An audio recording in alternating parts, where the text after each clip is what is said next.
नमस्कार मित्रांनो, कल्याण स्टेशनवर उतरल्यावर कोणाला विचारायचं मलंगडला जायचंय तर मलंगडला जाण्यासाठी ते तुम्हाला रस्ता सांगतील। आणि जर तुम्हाला प्रायव्हेट गाडी करायची असेल तर तुम्ही प्रायव्हेट गाडी करू शकता आणि तिथून तुम्ही सरळ मलंगडला येऊ शकता। तर मलंगडला येताना तुम्हाला रस्त्यात एक नेवाळी फाटा दिसेल।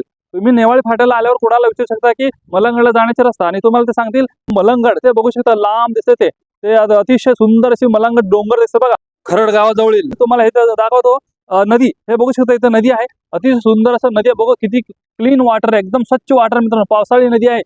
तर तुम्ही बघू शकता अगदी सुंदर अशी बर्ड उडत आहे आणि एकदम सुंदर अशी नजारा आहे मित्रांनो। रोड पण एकदम मस्त केलेला आहे मित्रांनो, आणि सिमेंट ब्रिज आहे आणि सुंदर अशी आहे मित्रांनो। त्या मलंगडला जाताना लेफ्ट साइडला ही नदी वसलेली आहे मित्रांनो। या नदीमध्ये तुम्ही पोहू शकता, एन्जॉय करू शकता, आणि तुम्ही खाऊ पिऊ आणून इथे तुम्ही जेवण पण करू शकता, आणि आजूबाजूला बसायला जागा मित्रांनो। तर नदीचे नजारा बघा, आणि तुम्ही पण एकदा प्लॅन करा आणि इकडे नदीला व्हिजिट द्या, आणि तुमचे पावसाळा वन डे ट्रिप अतिशय उत्तम रीतीने पार पाडा मित्रांनो। जर मित्रांनो व्हिडिओ आवडल्यास नक्कीच लाईक आणि सबस्क्राईब करा। धन्यवाद मित्रांनो।